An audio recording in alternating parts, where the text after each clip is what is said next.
चलिए बच्चों आगे चलते हैं। हम काफ़ी टाइम से बड़ा ईएमएफ वगैरह निकाल रहे थे, इंड्यूस्ड ईएमएफ निकाल रहे थे। अब इंड्यूस्ड ईएमएफ हम हल्का फुल्का निकालना सीख चुके हैं। इसके बेसिस पे कुछ सवाल हैं जो हमें अब और ट्राई करने हैं, और ये सारे के सारे सवालों के अंदर मैकेनिक्स भी यूज़ होगी, सर्किट डायग्राम भी यूज़ होगा, और वो जो इंड्यूस्ड ईएमएफ के हमने फॉर्मूले निकाले थे वो भी यूज़ होंगे। तो चलिए कुछ एक छोटे मोटे सवाल हैं, कीजिएगा। जैसे एक छोटा सा सवाल, ये एक रीजन है,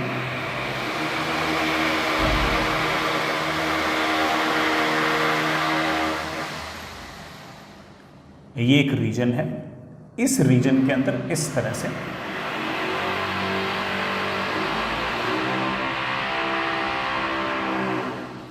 अंदर की तरफ मैग्नेटिक फील्ड है बी, यूनिफॉर्म मैग्नेटिक फील्ड है। हमारे पास एक स्क्वायर फ्रेम है इस तरह से, हमारे पास इस तरह की एक स्क्वायर फ्रेम है इस तरह से, ये लेंथ L, ये लेंथ L, ये लेंथ L और ये लेंथ L, और इस स्क्वायर फ्रेम का रेजिस्टेंस पर यूनिट लेंथ जो है, रेजिस्टेंस पर यूनिट लेंथ आपको गिवन है स्मॉल r। ठीक है, यहां तक ठीक है। और हमने क्या किया बेटा, कुछ पॉइंट्स का नाम भी निकाल देता हूं। मैं इस पॉइंट को A कह रहा हूं, इस पॉइंट को B कह रहा हूं, इस पॉइंट को C और इस पॉइंट को D। These are the 4 points, और इस पूरे अरेंजमेंट को हम बाहर की तरफ v वेलोसिटी से खींच रहे हैं, v वेलोसिटी से बाहर खींच रहे हैं। ठीक है, सवाल लिखिए। अगेन सवाल हम बिल्कुल सीक्वेंस में लिखेंगे, बारी बारी से आराम आराम से लिखिए, कोई दिक्कत नहीं है। तो सवाल है पहला, फाइंड इंड्यूस्ड ईएमएफ। दूसरा, फाइंड करंट। तीसरा, find potential difference between point A and B, between B and C, between C and D, between D and E। इतना सा काम है बस, और कोई काम नहीं है। चलिए करते हैं। सबसे पहले इंड्यूस्ड ईएमएफ की बात करते हैं। मैग्नेटिक फील्ड सिर्फ और सिर्फ बेटा यहां तक ही है, इसके आगे मैग्नेटिक फील्ड है नहीं। ये वाला जो वायर है ये मूव कर रहा है, लेकिन यहां पर कोई मैग्नेटिक फील्ड है ही नहीं, तो ये किसी मैग्नेटिक लाइन ऑफ फोर्स को कट नहीं कर रहा। यहां पर अगर देखो, इस वायर को अगर देखो, तो इस वायर के पास लेंथ भी इस तरफ है और वेलोसिटी भी इस तरफ है। भाई पूरे वायर को आप इस तरफ भी वेलोसिटी से खींच रहे हो, तो ये वाले वायर भी तुम बाहर की तरफ ऐसे खींच रहे हो। तो इस वाले वायर पर अगर आप देखो तो लेंथ और वेलोसिटी एक दूसरे के पैरेलल है। लेंथ और वेलोसिटी अगर एक दूसरे के पैरेलल हैं, तो इसका मतलब इसके अंदर भी कोई ईएमएफ इंड्यूस नहीं है, ये भी किसी मैग्नेटिक लाइन ऑफ फोर्स को कट नहीं कर रहा। इसकी अगर बात देखें तो इसमें भी यही कहानी है, लेंथ भी ऐसे है और पूरे पूरे वायर के पास वेलोसिटी भी ऐसे है। लेंथ और वेलोसिटी अगर एक दूसरे के पैरेलल हैं तो ऑफ कोर्स कोई ईएमएफ इंड्यूस नहीं है। लेकिन ये वाला जो वायर है ना, इसने तो पक्की बात है कि कुछ ना कुछ मैग्नेटिक लाइन ऑफ फोर्सेस को कट तो किया है। लेंथ है ऐसे, वेलोसिटी है ऐसे बेटा उसके परपेंडिकुलर डायरेक्शन में, और मैग्नेटिक फील्ड ऑफ कोर्स है ऐसे। लेंथ, वेलोसिटी और मैग्नेटिक फील्ड तीनों अगर एक दूसरे के परपेंडिकुलर हैं तो ईएमएफ इंड्यूस आना चाहिए VBL। वो भी इस वाले वायर में नहीं, इसमें नहीं, इसमें नहीं, सिर्फ इस वाले वायर में आना चाहिए VBL।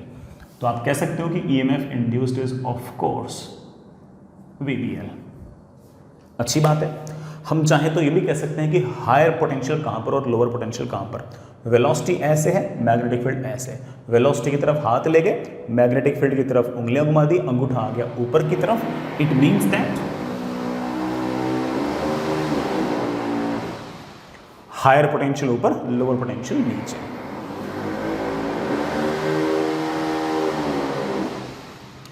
यही नहीं, आप रेजिस्टेंस भी दिखा सकते हो। इस तार का जो रेजिस्टेंस है, मैं जानता हूं बेटा कितना है, इस तार का रेजिस्टेंस है स्मॉल r इंटू एल। भाई स्मॉल r क्या था, रेजिस्टेंस पर यूनिट लेंथ, तो एल लेंथ का रेजिस्टेंस क्या होगा, r इंटू एल। इसी तरह से यहां से तक कोई ईएमएफ तो है नहीं, लेकिन रेजिस्टेंस जरूर है। We know that resistance is RL। यहां से तक कोई ईएमएफ इंड्यूस तो नहीं है, लेकिन रेजिस्टेंस जरूर है, एंड वी नो दैट कि दैट रेजिस्टेंस इज RL। यहां से यहां तक अगेन रेजिस्टेंस जरूर है, और दैट इज R × L। मुझसे अगले वाले सवाल में पूछा गया बताओ करंट कितना होगा। वेरी इजी, करंट आएगा ऐसे, करंट आएगा ऐसे, और इस करंट को हम बड़े आराम से कह सकते हैं कि EMF divided by R equivalent. EMF हमें सवाल में दे रखा है VBL, मतलब हमने निकाल लिया है, और resistance RL RL RL RL सारे सीरीज में है, तो आप कह सकते हो that is of course 4RL। This is our current. फिर है ना। तीसरा सवाल मुझसे पूछा गया है कि A पॉइंट और B पॉइंट के अक्रॉस पोटेंशियल डिफरेंस कितना होगा। Very easy. वैसे तो हो सकता है कि मेरे बच्चों को याद हो कि जब भी कोई बैटरी, वैसे यहाँ पर कोई एक्चुअल बैटरी नहीं है, ये कोई केमिकल सेल थोड़ी है, एक ईएमएफ है, बट वी नो दैट कि we can imagine it like a battery. Battery जब भी सोर्स की तरह काम करती है, तो बैटरी के अक्रॉस जो पोटेंशियल डिफरेंस आता है वो आता है, बड़ा पोटेंशियल डिफरेंस जो आता है that is of course E - IR। I hope you remember that.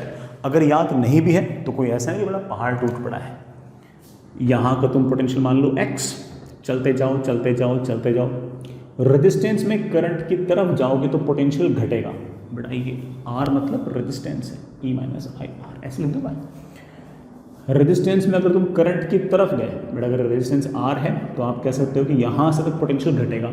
यहां का पोटेंशियल अगर X है तो यहां का पोटेंशियल होगा X - IR। चलते जाओ, बैटरी के लोअर एंड से हायर एंड जाऊंगा तो पोटेंशियल बढ़ेगा। कितना बढ़ेगा? E। तो यहां का पोटेंशियल आएगा X - IR + E। तो कोई मुझसे पूछ ले कि यहां से तक का पोटेंशियल डिफरेंस क्या है, बेटा इसमें से इसको माइनस कर दो, X से X गायब हो जाएगा और पोटेंशियल डिफरेंस जाएगा E - IR। तो आप कह सकते हो कि A से B के बीच जो पोटेंशियल डिफरेंस है that is E - IR। E मुझे पता है VBL है, माइनस I हमने निकाला था बेटा, कितना आया था? VBL upon 4 times RL into resistance. Resistance is of course RL। RL से RL कैंसिल, मेरे ख्याल से ये आ गया 3 VBL अपॉन 4। ये पोटेंशियल डिफरेंस आ गया 3 VBL अपॉन 4। सिंपल। यहां से तक का पोटेंशियल डिफरेंस कितना है? Very easy. पक्की बात है B हायर पोटेंशियल पे है, C लोअर पोटेंशियल पे है, because in a resistance current always flows from higher potential to lower potential. कोई मुझसे पूछ ले कि B और C के बीच में पोटेंशियल डिफरेंस कितना है, आप बड़े आराम से कह सकते हो कि ये हायर पोटेंशियल पे है, ये लोअर पोटेंशियल पे, और पोटेंशियल डिफरेंस आएगा IR। करंट कितना है हम निकाल चुके हैं, बड़ा करंट हम निकाल चुके हैं, कितना है? VBL upon 4RL multiplied by यहां से तक का रेजिस्टेंस, बड़ा that resistance is RL। RL cancel, बड़ा that comes out to be VBL upon 4। बड़ा दिखाई तो दे रहा है? ठीक। इसी तरह से कोई मुझसे पूछ ले कि C से D तक पोटेंशियल डिफरेंस कितना है। Very easy. रेजिस्टेंस में current always flows from higher potential to lower potential. ये हायर पोटेंशियल है, ये लोअर पोटेंशियल है, and potential difference will be IR। I हम निकाल चुके हैं, that is VBL upon 4 times RL multiplied by यहां से यहां तक का resistance that is RL cancel, that comes out to be VBL upon 4।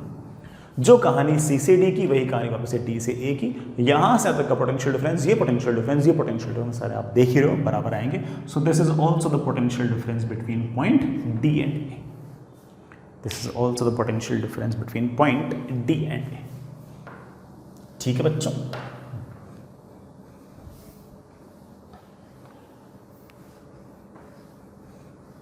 आगे चलिए बेटा।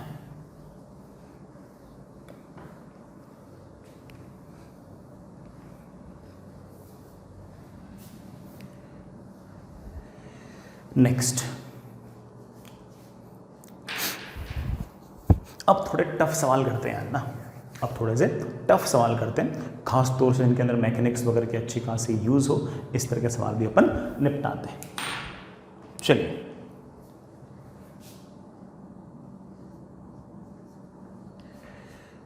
सवाल इस तरह का है, आपके पास ये फिक्स्ड रेल है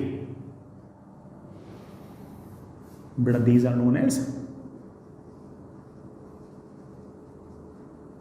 कंडक्टिंग रेल्स, ठीक है ना, इनका रेजिस्टेंस 0 कंसीडर करना है, ठीक है, और यहां पर हमने एक रेजिस्टेंस लगा रखा है, लेट से इट इज R। इस पूरे रीजन में मैग्नेटिक फील्ड है अंदर की तरफ ऐसे, मैग्नेटिक फील्ड है B अंदर की तरफ, ये मैग्नेटिक फील्ड आपकी यूनिफॉर्म है। ये सारा का सारा अरेंजमेंट हॉरिजॉन्टल प्लेन में पड़ा बेटा, हॉरिजॉन्टल प्लेन में रेल ऐसे है, रेजिस्टेंस ऐसे R है। यहां पर हमने एक रॉड रख दी रेल के ऊपर, M मास है, L लेंथ है, और इसका खुद का जो रेजिस्टेंस है वो आपके पास स्मॉल r है, खुद के पास जो रेजिस्टेंस है वो स्मॉल r है, ठीक है। ये रॉड ऊपर पड़ी है ऐसे, ठीक। मैं फिर से रिपीट करूं, रेल फिक्स रेजिस्टेंस r, दोनों रेल्स के ऊपर ऐसे एक रॉड पड़ी है, मैग्नेटिक फील्ड जो है वो ऐसे ऐसे वर्टिकली डाउनवर्ड से सारा का सारा सिस्टम इस तरह से हॉरिजॉन्टल प्लेन में पड़ा है। ये सारा का सारा जो अरेंजमेंट है it is in the horizontal plane. Now मैंने क्या किया कि t इज इक्वल्स टू 0 पर इस रॉड को सामने की तरफ वेलोसिटी दे दी है u। इनिशियली मैंने वेलोसिटी दे दी है u ऐसे, ठीक है। हाँ बेटा, मैंने सामने की तरफ वेलोसिटी दे दी है। मैं ये नहीं कह रहा कि मैं हमेशा ही वेलोसिटी u रखूंगा, मैंने तो इस रॉड को सामने की तरफ u वेलोसिटी देके छोड़ दिया, u वेलोसिटी दी और छोड़ दिया। अब अगर कोई फोर्सेस वगैरह लग गए तो इसकी वेलोसिटी बढ़ घट सकती है। हालांकि हम जानते हैं कि अगर हॉरिजॉन्टल प्लेन में अगर रेल पड़ी है तो नीचे की तरफ mg लग रहा होगा, उसको बैलेंस करने के लिए रेल ऊपर की तरफ कोई ना कोई नॉर्मल लगा रहे होंगे, तो वर्टिकल डायरेक्शन में फोर्सेस तो बैलेंस हो जाएंगे। लेकिन और कोई फोर्स लग सकते हैं, देखते हैं कौन से फोर्स लग सकते हैं। जो कहूँ सिर्फ वही करना है, इसके अलावा कुछ नहीं। अगेन मैं सारा का सारा सवाल जो वो सीक्वेंस में पूछूंगा, आप सीक्वेंस में ही करना, बिल्कुल भी ऊटपटांग जो टफ सवाल है उसे करने की कोशिश मत करना, वहां तक हम धीरे धीरे पहुंच जाएंगे, धीरे धीरे पहुंच जाएंगे। सबसे पहला सवाल, इस रॉड की वेलोसिटी बढ़ेगी या घटेगी? इस रॉड की वेलोसिटी बढ़ेगी या घटेगी? इस रॉड की वेलोसिटी बढ़ेगी या घटेगी, ये बताओ, सोच लिया? अब मैं बताऊं, ऑब्वियस बात है कि इस रॉड की वेलोसिटी घटेगी। मैं इस बात को दो तरीके से समझा सकता हूं। पहला तो ये कि लेंज लॉ डायरेक्ट ये बोल देता है कि हमेशा कॉज को अपोज करेंगे। ये जो वेलोसिटी है सामने की तरफ, ये of course magnetic line of forces को कट कर रही है, तो ऑफ कोर्स कोई ना कोई ईएमएफ इंड्यूस होगा। वो जो ईएमएफ इंड्यूस होगा, वो जो करंट इंड्यूस होगा, वो हमेशा कॉज को अपोज करेगी। कॉज कौन है? रॉड की वेलोसिटी। रॉड की वेलोसिटी को अपोज करोगे तो पक्की बात है कि जरूर रॉड पर कोई ना कोई फोर्स लगेगा पीछे की तरफ और वो उसकी वेलोसिटी को घटाएगा। हम इस बात को एनालाइज करते हैं कि वो फोर्स कौन सा हो सकता है। देखना, रॉड के पास वेलोसिटी है सामने की तरफ, मैग्नेटिक फील्ड है ऐसे, V cross P, higher potential ऊपर, लोअर पोटेंशियल नीचे। It will behave like a battery जिसका हायर पोटेंशियल ऊपर, लोअर पोटेंशियल नीचे। करंट आएगा ऐसे, ऐसे तो आ नहीं सकता, ओपन सर्किट है। करंट आएगा ऐसे। जो करंट यूं आएगा, उस करंट के कारण एक मैग्नेटिक फोर्स लगेगा, और मैग्नेटिक फोर्स मेरे बच्चे जानते हैं, that is I into L cross B. बेटा क्या फॉर्मूला था? I into L cross B.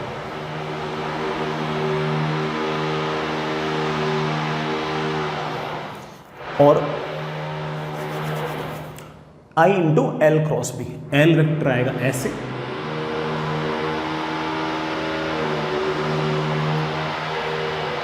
ये आपका हायर पोटेंशियल, ठीक है, ये आपका लोअर पोटेंशियल।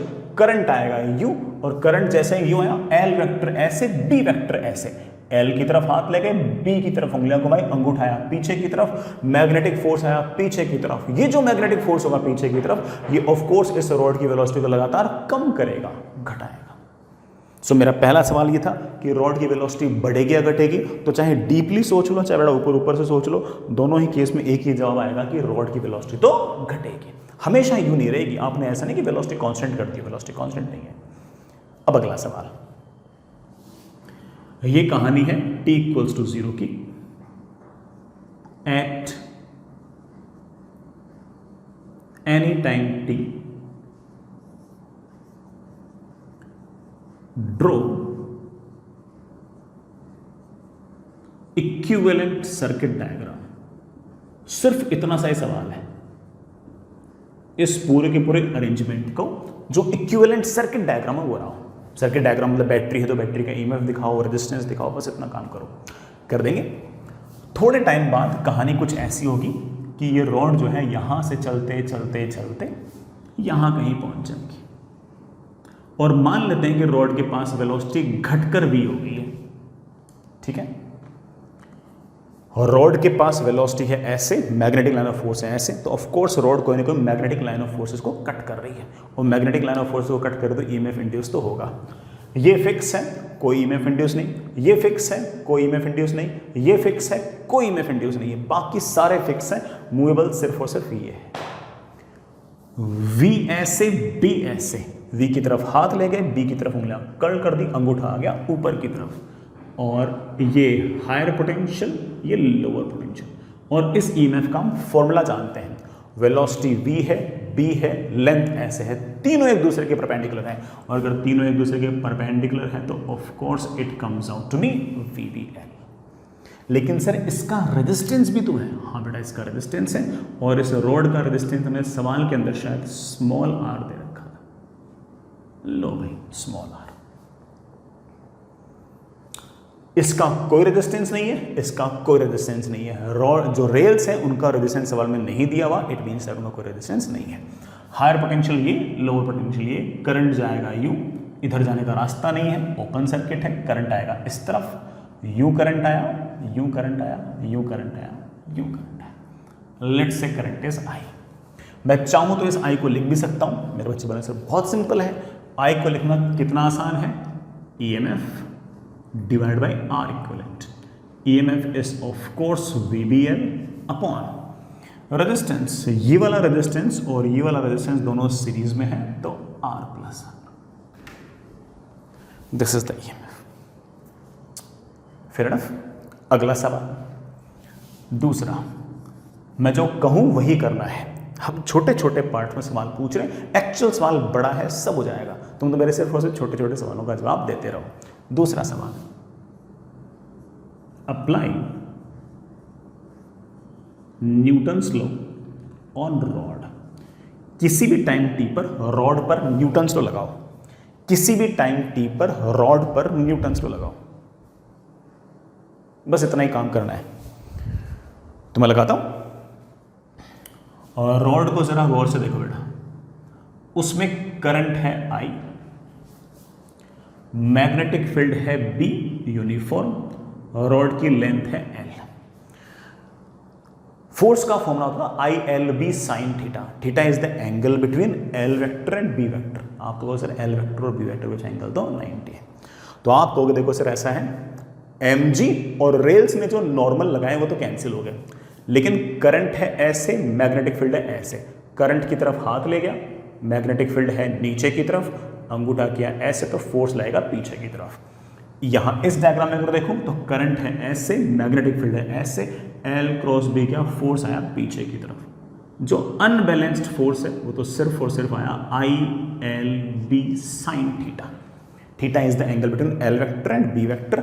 L वेक्टर है ऐसे, B वेक्टर है ऐसे, एंगल आ गया उनके बीच में 90। इकलौता फोर्स है। इस रोड के पास वेलोसिटी है सामने की तरफ, फोर्स है पीछे की तरफ। ये फोर्स पीछे की तरफ जो लग रहा है ये वेलोसिटी को बढ़ाएगा या घटाएगा? आप बोलोगे सर घटाएगा। ऑफ कोर्स हम लेंज लॉ से इस बात को जानते हैं कि ये वाला फोर्स तो वेलोसिटी को कम ही करेगा, बढ़ाने का तो कोई सवाल ही नहीं उठता।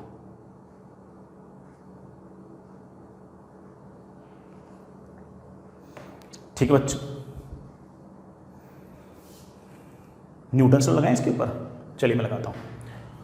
फोर्स है पीछे की तरफ ILB, mg और नॉर्मल मत लिखना, दैट इज इक्वल्स टू इस रॉड का मास, बेटा रॉड का मास दिया हुआ है, मास है m इंटू एक्सेलरेशन, एक्सेलरेशन लिख दिया मैंने dv/dt। ऐसे लिखूं या फिर -lb is equals to m dv/dt। बेटा इन दोनों में से कौन सी इक्वेशन सही है, कौन सी गलत है? मैं ऐसी इक्वेशन आपको पहले भी लिखना सिखा चुका हूं दूसरे चैप्टर में। फोर्स है पीछे, वेलोसिटी है आगे, ये फोर्स वेलोसिटी को बढ़ाएगा या घटाएगा? घटाएगा। तो dv/dt पॉजिटिव आनी चाहिए, नेगेटिव आनी चाहिए? नेगेटिव आनी चाहिए। और dv/dt अगर नेगेटिव आनी चाहिए तो of course -ilb should be equals to m into dv/dt। Minus sign सिर्फ और सिर्फ डायरेक्शन को रिप्रेजेंट कर रहा है, नथिंग मोर देन दैट। तो आप कह सकते हो कि this is the equation we required. मैं इसको इक्वेशन नंबर 1 बोल रहा हूँ, बड़ा उन्होंने मैंने निकाल रखी है, ये मेरे पास इक्वेशन नंबर 2। करंट हमें as a function of velocity पता है, बट हमारे पास न्यूटन्स लॉज ऑफ मोशन हमने लगा दिया। यही सवाल थे अब तक के। तो अगला सवाल,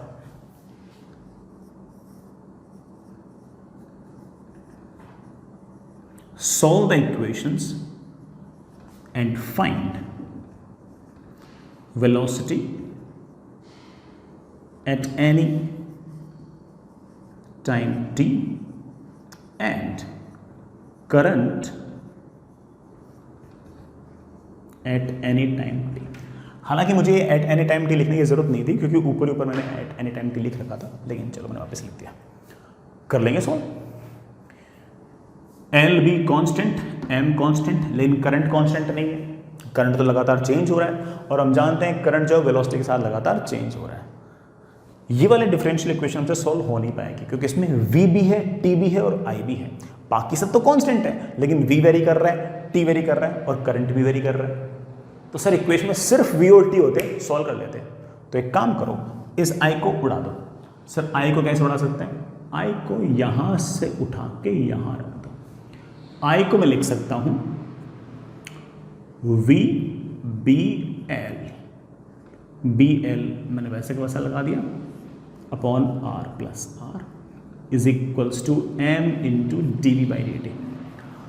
अब हो जाएगी सॉल्व, क्योंकि इक्वेशन में अब सिर्फ और सिर्फ v और t है, बाकी सब कांस्टेंट है। i परेशान कर रहा था, हमने उसे उड़ा दिया।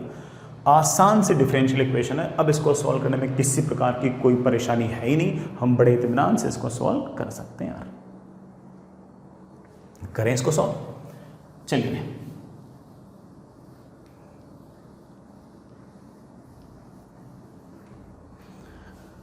हम लिख सकते हैं dv अपॉन v, बड़ा v को नीचे ले जाओ, that is equals to minus b square l square upon m times r plus r into dt। dv upon v, बेटा dt आ गया ऊपर, minus b square L square upon m times r plus r। जब time zero था बिल्कुल शुरुआत के अंदर, तब मेरे ख्याल से बेटा वेलोसिटी थी u। किसी भी टाइम t पर, लेट से मेरे बच्चों वेलोसिटी है v। dv अपॉन v का इंटीग्रेशन आएगा log v, लिमिट लगाऊंगा मैं u से v, that is equals to minus b square L square upon m times r plus r into T. Log v का इंटीग्रेशन, सॉरी बेटा dv upon v का integration आएगा log v, limit लगाऊंगा तो log v minus log u, जिसको हम लिख सकते हैं log v by u, and that is equals to minus b square L square T upon m times r plus r। किसी भी टाइम पर अगर आपको वेलोसिटी चाहिए तो हम लिख सकते हैं कि v is equals to u e raise to power minus b square L square T upon m times r plus r। लीजिए बेटा, किसी भी टाइम पर आप वेलोसिटी बता सकते हो, और आप बल्कि ये कह सकते हो कि सर वेलोसिटी जो है वो लगातार एक्सपोनेंशियली डिक्रीज कर रही है, एक्सपोनेंशियली लगातार डिक्रीज कर रही है। यही नहीं, हम तो किसी भी टाइम पर वेलोसिटी लिख सकते हैं, हम तो किसी टाइम पर वेलोसिटी लिख सकते हैं। और हम ये कह सकते हैं कि हम किसी टाइम पर डिस्प्लेसमेंट भी लिख सकते हैं कि रॉड आखिर कितनी चलेगी, हम वो भी लिख सकते हैं। सिर्फ इस v को dx/dt लिखना है, dt को ऊपर ले जाना है। हम बड़े आराम से इंटीग्रेट करके किसी भी टाइम पर डिस्प्लेसमेंट भी बता सकते हैं कि किसी भी टाइम पर डिस्प्लेसमेंट कितना होगा। मैंने पूछा नहीं है। चलिए मैंने जो पूछा है वो निकाल लेते हैं। मैंने आपसे बेटा करंट भी पूछ रखा था। करंट मेरे ख्याल से आया था VBL upon R plus R. V की वैल्यू यहां पर उठा के रख दो तो मेरे पास आ गया that is UBL upon R plus R into E raise to power minus B square L square T upon M times R plus R. किसी भी टाइम पर ये रहा आपका करंट, और आप देख पा रहे हैं इस बात को कि वेलोसिटी भी लगातार एक्सपोनेंशियली डिक्रीज हो रही है और करंट भी लगातार एक्सपोनेंशियली डिक्रीज हो रहा है। कारण आप जानते हैं, वेलोसिटी लगातार एक्सपोनेंशियली डिक्रीज होगी तो ऑब्वियस बात है कि ईएमएफ भी लगातार एक्सपोनेंशियली डिक्रीज होगी। ईएमएफ लगातार एक्सपोनेंशियली डिक्रीज होगी तो करंट भी लगातार एक्सपोनेंशियली डिक्रीज ही होगा। Isn't it obvious? ठीक है बच्चों, ये हमारी बात आ गई।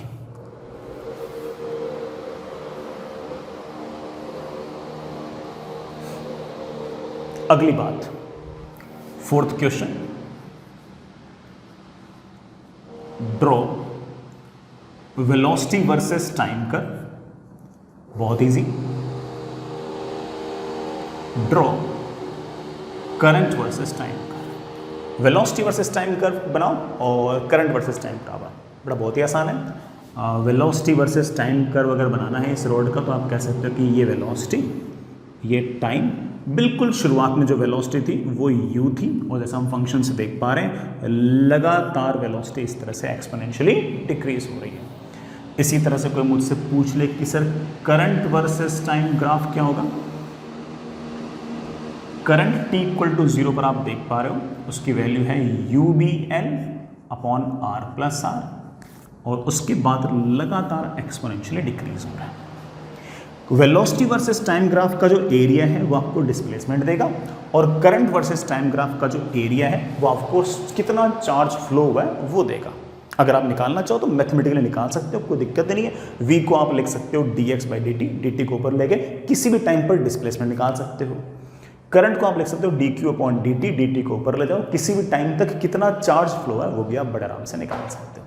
जरूरी नहीं निकालना, अपन ने तो काफी सारा काम कर लिया है, कोई इतना खास इश्यू नहीं है। I hope it's okay. आगे चलिए बच्चों, मैं इस करंट वाले एक्सप्रेशन को एक बार लिखा रहने देता हूं और अगले सवाल पूछता हूं। Sixth, find power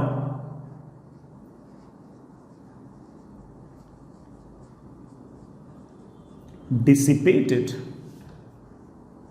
by resistance capital R। ये जो रेजिस्टेंस कैपिटल R है इसने कितना पावर डिसिपेट किया है वो निकालो। सातवां सवाल, find total heat dissipated by resistance capital R। इस रेजिस्टेंस कैपिटल R ने कितनी हीट डिसिपेट की वो भी निकालो। So very easy. मैं कहूंगा कि इस कैपिटल R का जो पावर है that is of course I square into R। कोई बहुत हाई फाई बात थोड़ी, that is I square into R। और मैं कह सकता हूं कि दैट इज, बेटा देखना, U square B square L square upon R plus R का होल स्क्वायर इंटू ई की power minus B square L square T square करना है तो 2 आ जाएगा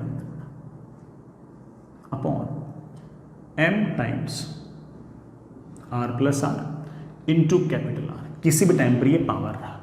किसी ने अगर मुझसे फिर से पूछा कि सर इसका ग्राफ बनाओ तो मैं कह दूंगा बड़ा एक्सपोनेंशियली डिक्रीजिंग ग्राफ है, कोई बहुत बड़ा टफ टास्क तो है नहीं। This is the answer of question number 6। Last सवाल मुझसे पूछा गया है कि बताओ कितनी हीट डिसिपेट होगी। तो मैं कहूंगा कि बेटा वैसे अगर पावर कांस्टेंट होता है तो heat dissipate is of course power into time, लेकिन अगर पावर कांस्टेंट नहीं होता है तो हम क्या कैसे निकालते हैं हीट, पावर इनटू dt, फिर इंटीग्रेट कर देते हैं, फिर हम इंटीग्रेट कर देते हैं। तो आप कह सकते हो कि कैपिटल आर ने कितनी हीट डिसिपेट की है, उसके लिए of course power of capital R into D T. फिर ऐसे छोटे छोटे टाइम डी टी के अंदर कितनी कितनी हीट डिसिपेट हुई है उन सबको जोड़ लो। जोड़ना ऑब्वियसली मीन्स इंटीग्रेशन। तो इंटीग्रेशन कर दीजिए, आपका आंसर आ जाएगा। जो कांस्टेंट है उसको बाहर निकाल लो, U square B square L square R upon R plus R का whole square into E raise to power minus 2 times B square L square T upon M times R plus R into D T. कब से कब तक integrate करें? शुरू से लेकर आखिर तक मतलब इन्फिनिटी तक।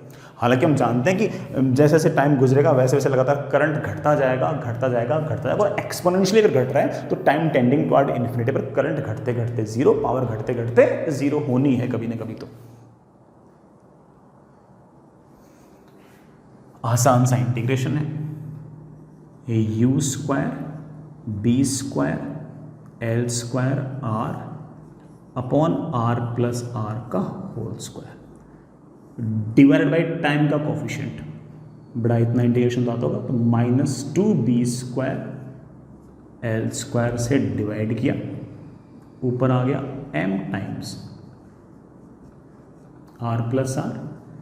इसका इंटीग्रेशन वापस वही आएगा, E raise to power minus 2b square L square T upon m times R plus R. Integration बेटा कहाँ से कहाँ तक करना था? 0 से इन्फिनिटी।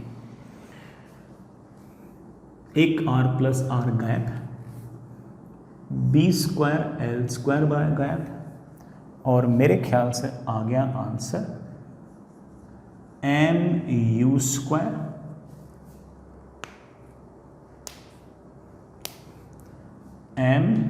स्क्वायर इंटू आर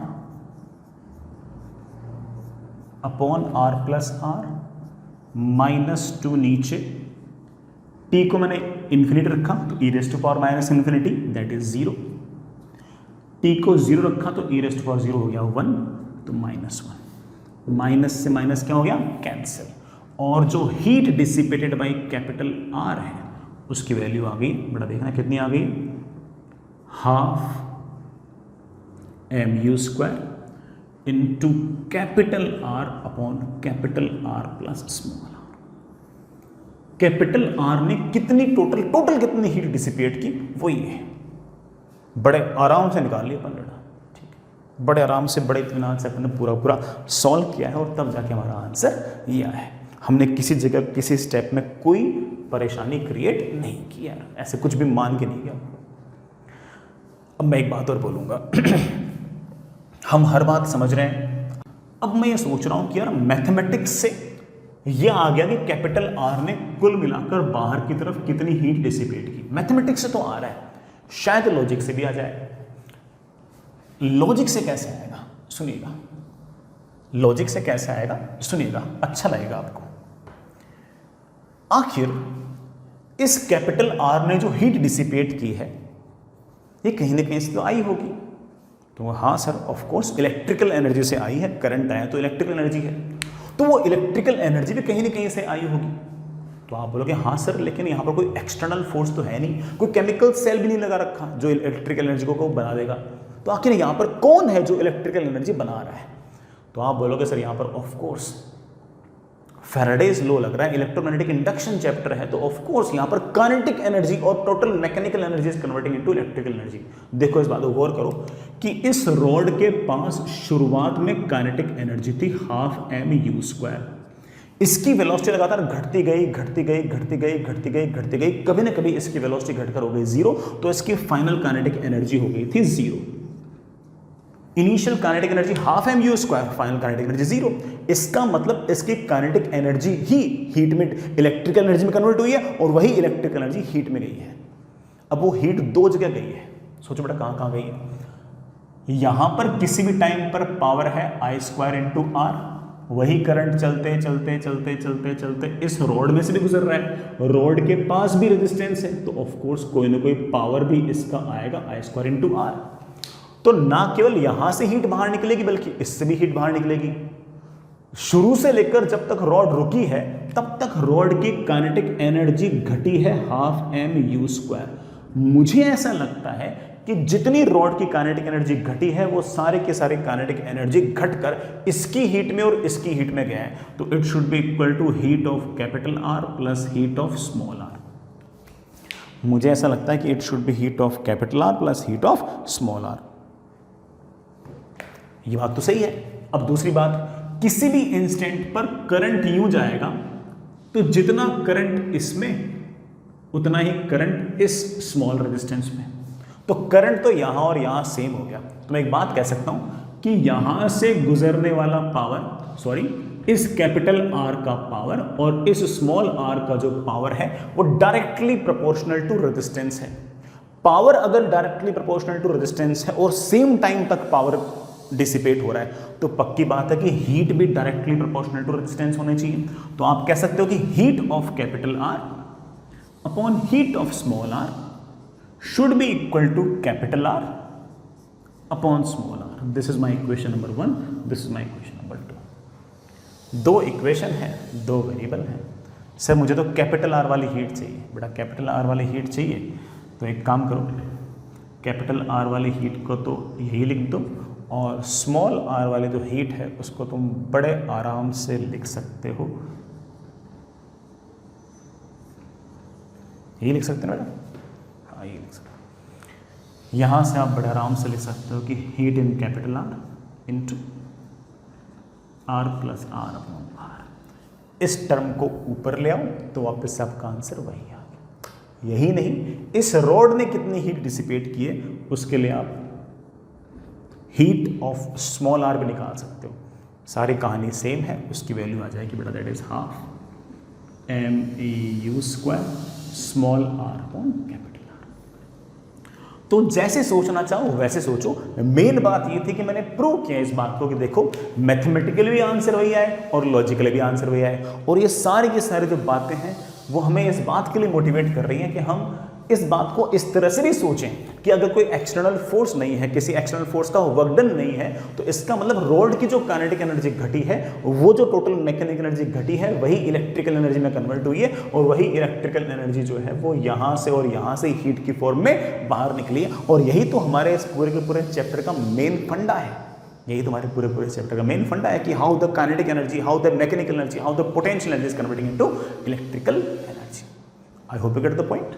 चलिए बच्चों आगे चलते हैं, अगला सवाल करते हैं। सवाल काफ़ी हद तक पिछले सवाल जैसा सा ही है। आपको हल्का फुल्का आइडिया लग गया होगा कि हम लोग क्या करने वाले हैं, किस तरह से हम लोग इक्विवेलेंट सर्किट डायग्राम बनाते हैं, कैसे हम लोग न्यूटन्स लॉ ऑफ मोशन लगाते हैं, कैसे उस डिफरेंशियल इक्वेशन को सॉल्व करते हैं। आप लोगों को काफ़ी हद तक आइडिया लग गया होगा। ठीक है, तो ऐसा सा ही एक सवाल और है। फिर से आपके पास एक हॉरिजॉन्टल प्लेन है, एक तरह से आप टॉप व्यू देख रहे हो, ये आपके पास एक फिक्स्ड रेल है, ये आपके पास एक रेजिस्टेंस है, फिक्स्ड रेजिस्टेंस है, मूव नहीं करेगा, ये बड़ा आपके फिक्स्ड रेल। ठीक है, इस पूरे के पूरे रीजन के अंदर की तरफ मैग्नेटिक फील्ड है और ये मैग्नेटिक फील्ड यूनिफॉर्म है। Fair enough. यहां पर एक रॉड पड़ी है ऐसे, m मास की l लेंथ की रॉड है। इस बार इस रॉड के पास कोई रेजिस्टेंस नहीं है, ठीक। और ये रॉड जो है ये t इज इक्वल्स टू 0 पर इनिशियली रेस्ट पे, इनिशियली रेस्ट पे। और हमने क्या किया कि इस रॉड को ऐसे हॉरिजॉन्टली सामने की तरफ किसी एक्सटर्नल कांस्टेंट फोर्स F से खींच लिया। मैं एक बार सिचुएशन रिपीट करता हूँ। आपके पास ये रेल फिक्स, ये रेल फिक्स, यहाँ रेजिस्टेंस लगा दिया R, दोनों रेल्स के ऊपर ऐसे रॉड पड़ी है, ठीक है। पूरे इस रीजन में नीचे की तरफ मैग्नेटिक फील्ड है B, और आपने इस रॉड को सामने की तरफ F फोर्स से खींच लिया है।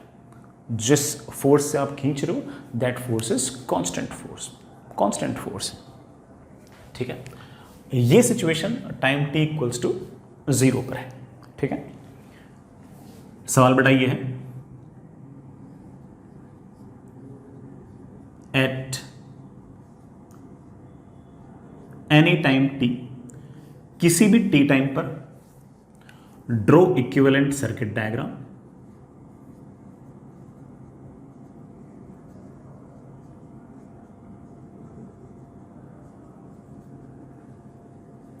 Next, apply Newton's law on rod,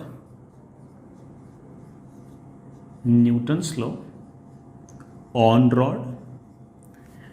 third, find velocity of rod, किसी भी टाइम t पर find velocity of a rod. Question number 4, find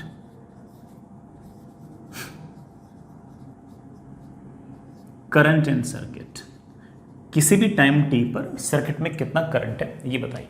इतने से सवाल हैं, चलिए एक एक करके देखते हैं। हम जानते हैं कि बिल्कुल शुरुआत में इस रॉड के पास कोई वेलोसिटी नहीं है, और रॉड के पास शुरुआत में कोई वेलोसिटी नहीं है, तो ऑफ कोर्स यहाँ से तक का जो ईएमएफ इंड्यूस है वो जीरो है। ईएमएफ इंड्यूस जीरो है तो करंट जीरो है, करंट जीरो है तो पीछे की तरफ लगने वाला आपका मैग्नेटिक फोर्स जीरो है। मैग्नेटिक फोर्स जीरो है तो आप कह सकते हो कि सामने की तरफ सिर्फ और सिर्फ एक फोर्स बचा, कौन सा? एफ, mg, और रेल ने जो नॉर्मल लगाए वो तो बैलेंस हो गए। सामने की तरफ इकलौता फोर्स है एफ, और सामने की तरफ एक्सेलरेशन आ गया F/m, ठीक है। लेकिन जैसे सामने की तरफ एक्सेलरेशन आ गया, अब हम जानते हैं कि इस रॉड के पास कोई ना कोई वेलोसिटी आ गई। हम बहुत सारे काम है ना बिना किसी कैलकुलेशन के भी कर सकते हैं, मतलब बिना किसी ऐसे पेपर पर लिखी हुई कैलकुलेशन के बिना भी हम बहुत सारे काम कर सकते हैं। सुनिएगा, अब जैसे ही सामने की तरफ फोर्स आया F, और रॉड के पास थोड़ी सी वेलोसिटी आ जाएगी, क्योंकि शुरुआत में तो ऑफ कोर्स टाइम है कम, एक्सेलरेशन कुछ ना कुछ है, तो थोड़ी सी वेलोसिटी आएगी। जैसे ही थोड़ी सी वेलोसिटी आएगी, ऑफ कोर्स इस रॉड के अंदर कोई ना कोई ईएमएफ इंड्यूस होगा, VBL। वेलोसिटी है थोड़ी तो ईएमएफ होगा थोड़ा सा, ईएमएफ होगा थोड़ा सा तो करंट आएगा थोड़ा सा, करंट आएगा थोड़ा सा, तो ये करंट कैरिंग रॉड अगर मैग्नेटिक फील्ड के अंदर है तो ऑफ कोर्स इस पर कोई ना कोई फोर्स लगेगा पीछे की तरफ, L क्रॉस B फोर्स लगेगा पीछे की तरफ। जो फोर्स लगेगा पीछे की तरफ वो भी फोर्स होगा थोड़ा सा, क्योंकि फोर्स की वैल्यू होती है ILB। मैं फिर से बोलता हूँ, शुरुआत में रॉड के पास कोई वेलोसिटी नहीं है, वेलोसिटी नहीं है तो ऑफ कोर्स शुरुआत में कोई ईएमएफ इंड्यूस नहीं है, ईएमएफ इंड्यूस नहीं है तो करंट नहीं है, करंट नहीं है तो पीछे की तरफ लगने वाला ILB फोर्स नहीं है। तो सामने की तरफ इकलौता फोर्स बचा F, वो ऑफ कोर्स इस रॉड को सामने की तरफ ड्रैग करेगा, सामने की तरफ एक्सेलरेशन आएगा F/m, उसके कारण थोड़े से टाइम में थोड़ी सी चिन्नी सी वेलोसिटी आएगी। वेलोसिटी जैसे ही आई, ये rod magnetic line of forces को कट करेगी, कट करेगी तो ईएमएफ इंड्यूस आएगा VBL। V है थोड़ा सा तो ईएमएफ है थोड़ा सा, ईएमएफ है थोड़ा सा तो करंट है थोड़ा सा, करंट है थोड़ा सा तो L क्रॉस B बड़ा L वेक्टर ऐसे, B वेक्टर ऐसे, ILB फोर्स लगेगा पीछे। I है थोड़ा सा तो वो फोर्स है थोड़ा सा, ILB लगेगा पीछे, F लगेगा आगे। हम जानते हैं कि पीछे वाला ILB छोटा है, करंट क्योंकि I छोटा है, I क्यों छोटा है? क्योंकि V छोटा है। F बड़ा है, ILB छोटा है, तो ऑफ कोर्स नेट फोर्स है आगे, नेट फोर्स है आगे तो एक्सेलरेशन है आगे, और एक्सेलरेशन है आगे तो ऑफ कोर्स रॉड की वेलोसिटी लगातार बढ़ेगी। जैसे जैसे रॉड की वेलोसिटी लगातार बढ़ेगी वैसे वैसे ईएमएफ इंड्यूस्ड बढ़ेगा, जैसे जैसे ईएमएफ इंड्यूस्ड बढ़ेगा ऑफ कोर्स करंट बढ़ेगा, जैसे जैसे करंट बढ़ेगा पीछे की तरफ लगने वाला फोर्स ILB भी बढ़ेगा। अब आगे वाला फोर्स तो कांस्टेंट है और पीछे वाला फोर्स लगातार बढ़ता जा रहा है, बढ़ता जा रहा है, बढ़ता जा रहा है। एक टाइम ऐसा आएगा जब F की वैल्यू और ILB की वैल्यू बराबर हो जाएगी। जैसे ही F की वैल्यू और ILB की वैल्यू बराबर हो गई, अब हम जानते हैं कि रॉड पर लगने वाला नेट फोर्स जीरो हो गया है। अब जैसे ही रॉड पर लगने वाला नेट फोर्स जीरो हो गया है, we know that acceleration is zero. Now velocity will become constant, velocity constant तो ईएमएफ इंड्यूस्ड आपकी कांस्टेंट, ईएमएफ इंड्यूस्ड कांस्टेंट तो करंट कांस्टेंट, और करंट कांस्टेंट तो पीछे लगने वाला जो ILB है वो भी कांस्टेंट, आगे वाला फोर्स भी कांस्टेंट, पीछे वाला फोर्स भी कांस्टेंट, तो अगेन नेट फोर्स बेटा क्या रहेगा? जीरो रहेगा, और एक्सेलरेशन आपका जीरो रहेगा, और जो वेलोसिटी आपके पास आ गई वही रहेगी।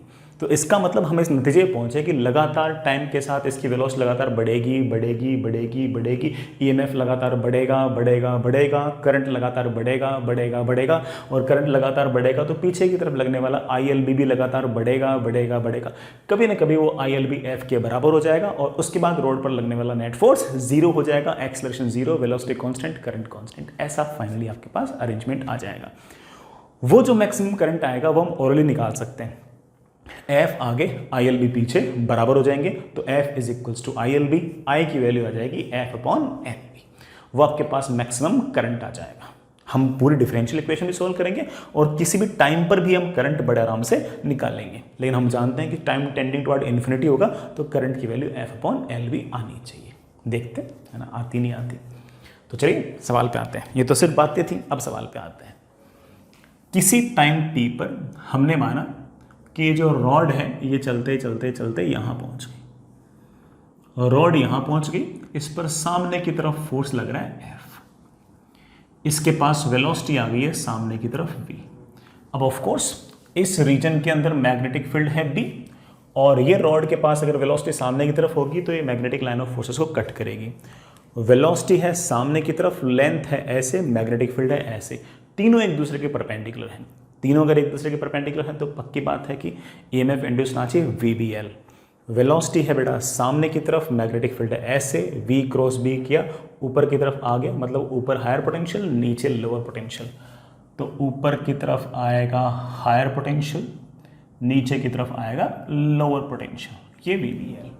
इस बार कोई इंटरनल रेजिस्टेंस दिखाने की जरूरत नहीं है क्योंकि सवाल के अंदर रॉड का रेजिस्टेंस दिया हुआ नहीं था। इस बात मतलब मानना है कि रॉड के पास कोई रेजिस्टेंस नहीं है। अगर होता तब भी हमारे को इतना फर्क नहीं पड़ता, हम तब भी कर लेते। करंट आएगा ऐसे, करंट आएगा ऐसे, करंट आएगा ऐसे, करंट आएगा ऐसे। करंट इस तरफ क्यों नहीं गया आप जानते हो, उस तरफ ओपन सर्किट है, ओपन सर्किट में करंट नहीं जाएगा। इस करंट की वैल्यू लिखना चाहो आप बड़े आराम से कह सकते हो कि सर EMF है VBL और रेजिस्टेंस ऑफ कोर्स आपके पास R। तो पहली इक्वेशन हमारे पास आ गई है I is equals to VBL upon R। चलिए बच्चों पहला काम तो हो गया, ड्रॉ इक्विवेलेंट सर्किट डायग्राम, हमने इक्विवेलेंट सर्किट डायग्राम ड्रॉ कर दिया है। दूसरा apply Newton's law on rod. Rod को अगर देखें तो हॉरिजॉन्टल प्लेन में है, नीचे की तरफ mg जो रेल्स है, बट उन्होंने ऊपर की तरफ कोई ना कोई नॉर्मल लगा के बैलेंस कर दिया होगा। F आगे है, एक फोर्स और है। रॉड में अगर करंट I है तो L वेक्टर ऐसे है, B वेक्टर ऐसे है। L ऐसे है, B अंदर की तरफ है, अंदर की तरफ मैंने उंगलियां कर्ल की, अंगूठा आ गया इधर की तरफ, तो एक फोर्स आएगा पीछे की तरफ, उस फोर्स की वैल्यू होगी ILB। हालांकि फॉर्मूला होता है ILB sin theta, theta is the angle between L vector and B vector, and we know that कि angle between L vector and B vector is 90 degree. ठीक है, तो चलिए आगे है F, पीछे है ILB। तो न्यूटन्स लॉ लगाने की अगर बात है तो सामने की तरफ नेट फोर्स आ गया F minus ILB, this is the net force, and this net force must be equal to mass into acceleration. Acceleration is of course dV/dt। याद करो पिछले सवाल के अंदर आपका सामने वाला फोर्स नहीं लग रहा था तो उस फोर्स को जीरो रख दो, तो एग्जैक्टली यही इक्वेशन आई थी कि minus ILB is equals to m dV/dt। अब सामने F लग रहा है तो ये इक्वेशन आ गई। लास्ट वाले सवाल में सामने F नहीं लग रहा था तो एग्जैक्टली ये इक्वेशन आपके पास आई थी। I hope you remember. अब इस I को यहाँ के उठा के रख दो, मेरे पास आ गया F माइनस I को मैं लिख सकता हूँ BL बड़ा पहले से भी है into V upon R and that is equals to M into dV/dt।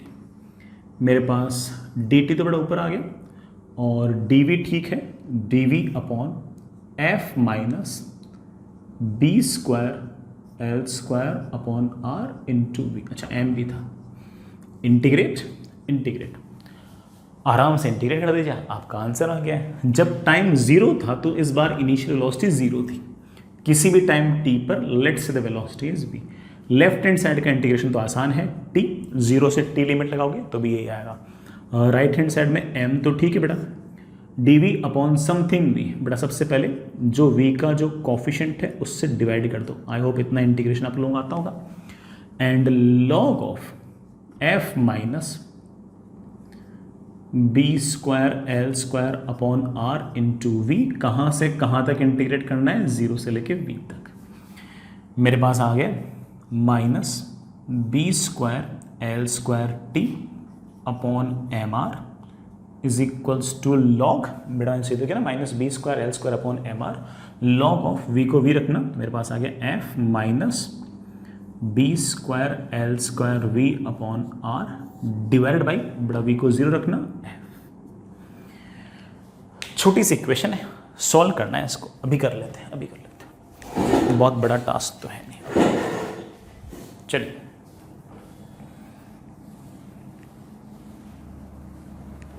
हाँ, मेरे पास आ गया 1 minus B square L square V upon F R, 1 minus B square L square V upon F R should be equal to E raise to power, बड़ा log हटा दिया तो E raise to power minus B square L square T upon F R. हमारे पास बड़ा v की value आ गई है, कितनी वैल्यू आ गई है, F R upon B square L square 1 minus E raise to power minus B square L square T upon F R. किसी भी टाइम पर आपके पास जो वेलोसिटी होगी, मतलब रॉड के पास जो वेलोसिटी होगी, it will be like this. ये हमारे पास बड़ा इस रॉड की वेलोसिटी है किसी भी टाइम टी पर। Fair enough. अगर आपको किसी भी टाइम पर करंट चाहिए तो इस वाले इक्वेशन में v की वैल्यू पुट कर दो, तो मेरे पास आ गया current is equals to V B L upon are.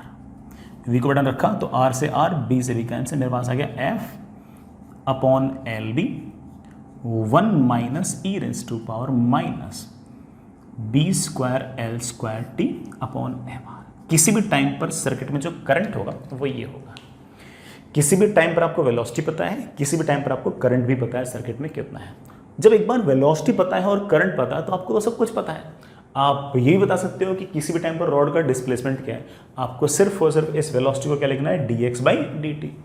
कुल कितना चार्ज फ्लो किया है, आपके लिए बड़ा आसान सा काम है, आई को लिख दो dq बाई dt। तो हर कैसे कर लो, हमारा सारा का सारा काम बड़े आराम से इसमें बन ही जाएगा। ठीक है, हम चाहें तो इसमें एक छोटा सा काम एक्स्ट्रा कर सकते हैं कि इनके ग्राफ भी प्लॉट कर लेते हैं। हालांकि बहुत ही ट्रिवियल सा ग्राफ है, बट फिर भी बेटा किसी बच्चे को ना आता हो तो मैं बनाना सिखा देता हूँ।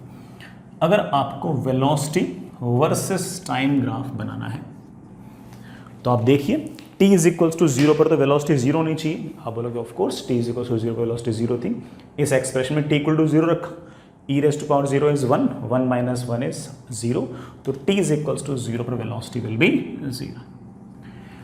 उसके बाद हमारा ग्राफ इंक्रीजिंग है, टाइम टेंडिंग टुवर्ड इन्फिनिटी पर, मतलब काफी टाइम बाद। जब टाइम टेंडिंग टुवर्ड इन्फिनिटी होगा तो ये e raise to power minus infinity हो जाएगा। e raise to power minus infinity का मतलब जानते हैं 1 upon e raise to power infinity, मतलब 1 upon e infinite times. e की वैल्यू लगभग 2.7 होती है। 2.7 को अगर इन्फिनिट टाइम्स अगर मल्टीप्लाई करो तो बहुत लार्ज नंबर आएगा नीचे। 1 upon anything large is of course 0। तो टाइम टेंडिंग टुवर्ड इन्फिनिटी पर ये वाली टर्म 0 हो जाएगी।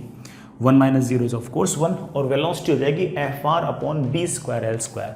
तो टाइम टेंडिंग टुवर्ड इन्फिनिटी पर आपकी वेलोसिटी बढ़ते बढ़ते बढ़ते बढ़ते कभी ना कभी कांस्टेंट हो जाएगी, and that constant velocity will be F are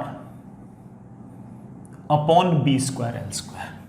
finally बेटा आपकी जो वेलोसिटी है वो कभी ना कभी जाके कांस्टेंट टाइप हो जाएगी, और वो जो कांस्टेंट वेलोसिटी है इसका एक नाम भी निकाल सकते हो, it is your terminal velocity.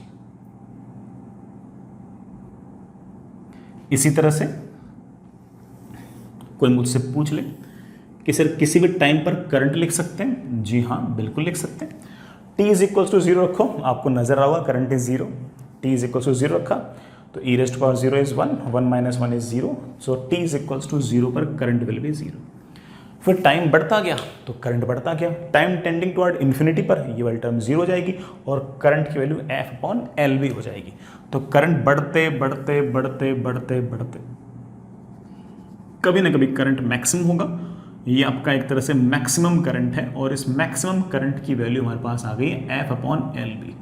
बड़ा याद कीजिए, बिल्कुल शुरुआत में हमने ऐसे तो कुछ थ्योरेटिकल बातें की थी, और उन थ्योरेटिकल बातों में भी हमने यही कहा था कि मैक्सिमम में आखिर में, बिल्कुल आखिर में जब स्टेडी स्टेट आ जाएगा उस टाइम पर करंट की वैल्यू एफ अपॉन एल भी होगी और ये आपकी मैक्सिमम करंट की वैल्यू होगी। ये हमने थ्योरेटिकल भी कहा था, और ऑफ कोर्स पूरा सॉल्व करने के बाद आंसर आपके पास वही आया है। I hope you get the point. ये आपकी वेलोसिटी और करंट। ऐसे कोई मुझसे पूछ ले कि इस रेजिस्टेंस में से पावर कितना आ गया, आई स्क्वायर आर। आई पता है तो पावर भी पता है। सर हीट लॉस कितनी हुई, इंटीग्रेट कर दो, I square into R into D T. तो अगर मुझे करंट और वेलोसिटी पता है, इट मीन्स दैट हमें सब पता है, हमें हर बात का बढ़िया तरीके से आइडिया है। मेन चीज़ तो सिर्फ और सिर्फ ये करंट और वेलोसिटी है। अगर हमने इनको एक बार लिख लिया, it means that we can do any kind of calculation, है ना, कोई इसमें खास दिक्कत नहीं है। ठीक है बच्चों, आगे चलते हैं। ऐसा ही डिफरेंशियल इक्वेशन का एक सवाल और, ठीक है। मेरे ख्याल से आप लोग बड़ा धीरे धीरे प्रैक्टिस कर लिए होंगे कैसे कैसे सवाल बन पा रहे हैं। ऐसे सवाल अपने सेक्शन डी के अंदर भी होंगे, एचसीवी के अंदर भी होंगे। पहले आप क्लास वाले सवाल प्रैक्टिस कर लो और उसके बाद आप सेक्शन डी के सवाल करना।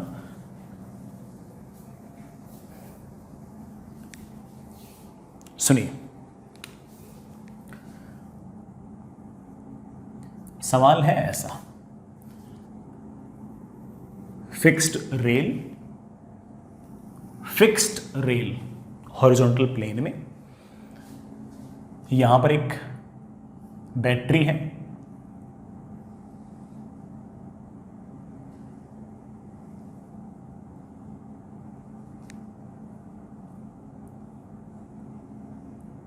जिसका ईएमएफ गिवन है ई, ये गिवन है, बाकी बड़ा सब अरेंजमेंट फिक्स है। पूरे रीजन में अंदर की तरफ एक मैग्नेटिक फील्ड है बी, ये यूनिफॉर्म है। मैंने इस फिक्स्ड अरेंजमेंट के ऊपर एक रॉड रख दी कंडक्टिंग ऐसे, कंडक्टिंग रॉड रख दी ऐसे, it is a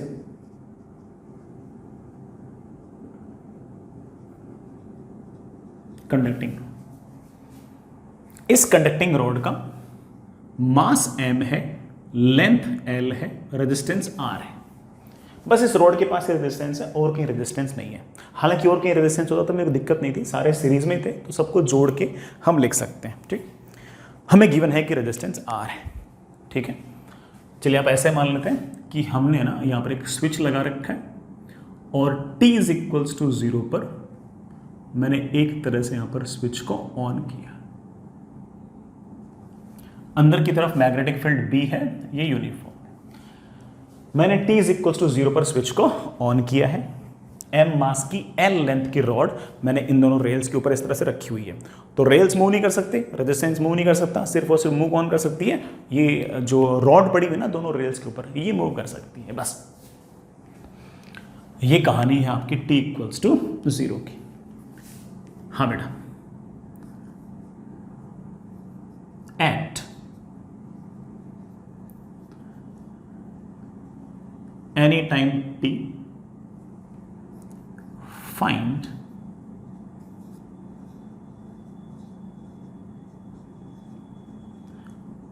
velocity of rod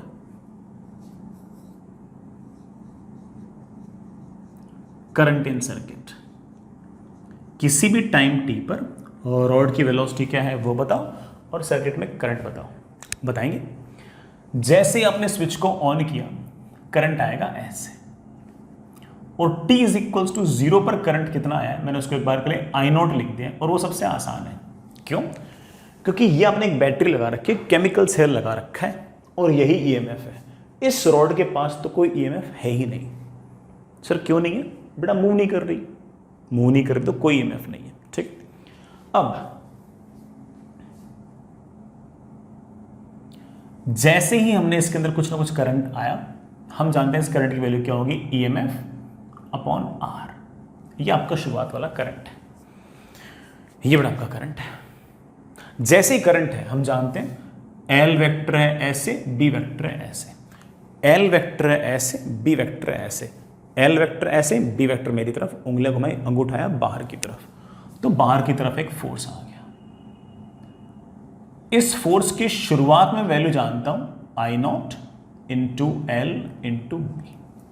ये तो शुरुआत की बात है, लेकिन हम जानते हैं कि जैसे ही फोर्स सामने की तरफ आ गया, अब ये रॉड मूव कर जाएगी, अब रॉड के पास वेलोसिटी आ जाएगी। जैसे ही रॉड के पास वेलोसिटी आ गई, अब एक्चुअली ईएमएफ दो है, एक तो केमिकल सेल की और दूसरा है जो मोशनल ईएमएफ है ये। इसके कारण जो करंट है वो जितना हमने सोचा था उतना नहीं रहेगा, कुछ डिफरेंट रहेगा। देखते हैं कितना रहेगा। तो थोड़े टाइम बाद मैं मान लेता हूं कि ये रॉड यहां नहीं है, किसी भी टाइम t टाइम बाद ये रॉड यहां कहीं है, और इस रॉड के पास वेलोसिटी है सामने की तरफ v। रॉड के पास वेलोसिटी है सामने की तरफ v, मैग्नेटिक फील्ड है अंदर की तरफ b। v ऐसे, b ऐसे, v की तरफ हाथ ले गए, b की तरफ उंगलियां घुमाई, अंगूठा आ गया ऊपर की तरफ, तो एक EMF आ गया मेरे पास। ये जो EMF आया मैंने इसको E डैश लिख दिया और इसकी वैल्यू मैं जानता हूं, that is VLB। Circuit diagram बनाना हो तो यहां पर एक आपको रेजिस्टेंस भी दिखाना पड़ेगा, क्योंकि इस रॉड का रेजिस्टेंस मुझे सवाल के अंदर कैपिटल R गिवन है। हालांकि मैं जानता हूं कि EMF बहुत बड़ा नहीं है, क्योंकि शुरुआत के अंदर रॉड के पास सामने तरफ फोर्स आया, सामने तरफ एक्सेलरेशन आया, तो थोड़े टाइम के अंदर वो एक्सेलरेशन थोड़ी सी वेलोसिटी देगा। वेलोसिटी थोड़ी सी होगी तो EMF भी थोड़ा सा ही होगा। अब क्या होगा कि इसकी चलेगी, ये वाला EMF बड़ा है, ये वाला EMF छोटा है, ये करंट भेजना चाह रहा है ऐसे, ये करंट भेजना चाह रहा है ऐसे, इसकी चलेगी। और ये जो किसी भी टाइम पर करंट होगा ये लिखना हमारे लिए आसान सा काम है। किसी भी टाइम पर ये जो करंट होगा ये लिखना हमारे लिए आसान सा काम है। That is of course E equivalent upon R equivalent. E equivalent कितनी बार आपको सिखा रखा है बेटा, अगर इस तरह से बैटरीज अगर सीरीज में हो तो EMF जोड़ दिया करो, बस पोलैरिटी का ध्यान रख लो। आप बोलोगे सर ये वाला तो इधर करंट भेजना चाह रहा है, ये वाला इधर भेजना चाह रहा है, तो जुड़ेंगे नहीं बल्कि घटेंगे। तो इस तरफ जो इक्विवेलेंट EMF आएगी बेटा, that will be E minus E dash upon resistance. पूरे सर्किट में सिर्फ और सिर्फ यही रेजिस्टेंस R है, बाकी तो सब कंडक्टिंग है। तो आप कह सकते हो कि that is E minus VBL upon R। This is the current. और अगर करंट है तो बेटा करंट ऐसे, मैग्नेटिक फील्ड ऐसे, करंट ऐसे, मैग्नेटिक फील्ड ऐसे, L क्रॉस B फोर्स आएगा बाहर की तरफ। इस फोर्स को मैं बड़े आराम से लिख सकता हूं, इसकी वैल्यू होगी ILB sin theta. Theta is the angle between L vector and B vector, and we know that कि angle between L vector and B vector is 90 degree, so the force is ILB। Fair enough. ये force आ गया सामने की तरफ, पीछे की तरफ तो कोई फोर्स ही नहीं है, सिर्फ और सिर्फ सामने की तरफ एक फोर्स है, and that force is ILB। Newton's laws of motion लगाना कितना आसान है। आप बोलोगे इकलौता force is equals to mass into acceleration. Force is of course ILB and it must be equal to m into dV by dt। Simple. Sir ये I कहां से लिखूं, बड़ा सिखा रखा है कहां से लिखना आपको, that is E minus VBL upon MR is dV by dt। मुझे नहीं लगता कि कोई बहुत खतरनाक डिफरेंशियल इक्वेशन है, आसान से डिफरेंशियल इक्वेशन है, हमसे बड़े आराम से सॉल्व हो जाएंगी। इतनी तो बेटा हमें सॉल्व करनी आती है, कर ही लेंगे। बेटा M और R तो कांस्टेंट है, dt को ऊपर ले आओ, dt upon MR is dV, इस E माइनस VBL को नीचे ले आओ, इंटीग्रेट इंटीग्रेट। ठीक है। जब टाइम जीरो था तो आपके पास वेलोसिटी जीरो थी, किसी भी टाइम t पर वेलोसिटी भी। बड़ा 1 अपॉन MR तो कांस्टेंट है, t का इंटीग्रेशन, dt का इंटीग्रेशन तो t आएगा, लिमिट लगाऊंगा जीरो से लेकर t तक तो t अपॉन MR बच जाएगा। लेफ्ट हैंड साइड में इसका अगर इंटीग्रेशन करना है तो सबसे पहले -1 अपॉन BL, जो v का कोफिशिएंट है उससे डिवाइड कर दिया, log of E minus VBL upon E। चलिए बेटा सॉल्व कीजिए इसको, कोई बहुत इतना भारी काम तो बेटा इसको सॉल्व करना है नहीं, आराम से सिर्फ और सिर्फ हल्का फुल्का रीअरेंज करना है। Minus BLT upon MR is log of 1 minus VBL upon E।